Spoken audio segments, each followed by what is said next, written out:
दोस्तों, तो आप सुन रहे होंगे कि आज मैं कैसे आई हूँ ब्लॉग में।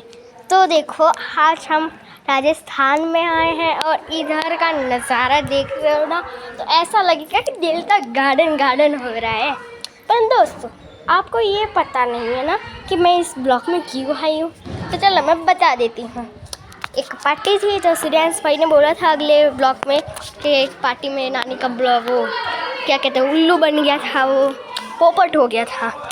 तो चलो मैंने क्या क्या शॉपिंग की वो आपको दिखाते। तो पहले तो मैंने ये अंगूठी खरीदी, फिर ये ब्रेसलेट, ठीक है, ये मेरे लिए था और मम्मी के लिए झुमके थे। क्या क्यूट वो झुमके थे, जब मेरे को भी पहनने था और मम्मी के थे तो मैं कैसे पहन सकती हूँ। दोस्तों, ये आपको बिटिया दिखाई देती हूँ।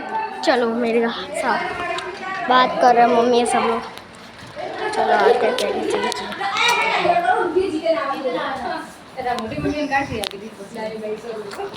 ये दोस्तों, मेरी मम्मी ने बुटिया लाए थे।